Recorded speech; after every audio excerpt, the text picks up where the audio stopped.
सिद्धिविनायक मंदिरात सुद्धा दानचोरी झालेली आहे असा दावा राज ठाकरे यांनी केलाय। दानपेटीमधून दरवर्षी 18 कोटींची चोरी होते असा दावा राज ठाकरेंनी केलाय। त्यानंतर खळबळ माजली। सिद्धिविनायक न्यासाचे अध्यक्ष सदा सरवणकर यांनी मात्र राज ठाकरेंचे आरोप फेटाळले। दरम्यान आरोपांची शहानिशा व्हायला हवी अशी प्रतिक्रिया छगन भुजबळ यांनी दिली।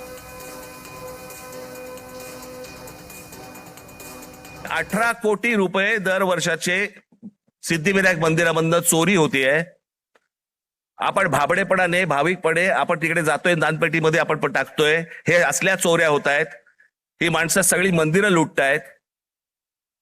हाच तो तरुण, हेच ते विद्यार्थी परीक्षांच्या वेळेला नोकरीसाठी मंदिरामध्ये जातायत, पायऱ्या झिजवतायत, सांगतायत देवाला मला नोकरी मिळू देत, आणि त्याच मंदिरामध्ये चोऱ्या होत आहेत। तिकडचेच विश्वस्त चोऱ्या करतायत, तिकडचीच माणसं चोऱ्या करतायत।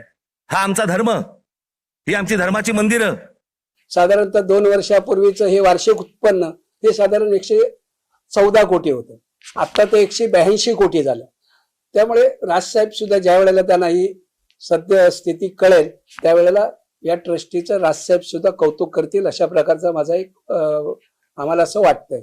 मला काही कल्पना नाही ते काय म्हणाले ते, पण ठीक आहे ना की जर त्यांनी उपस्थित केलं असेल तर त्याची पूर्णपणे व्यवस्थित चौकशी करून त्याचं निरसन झालं पाहिजे।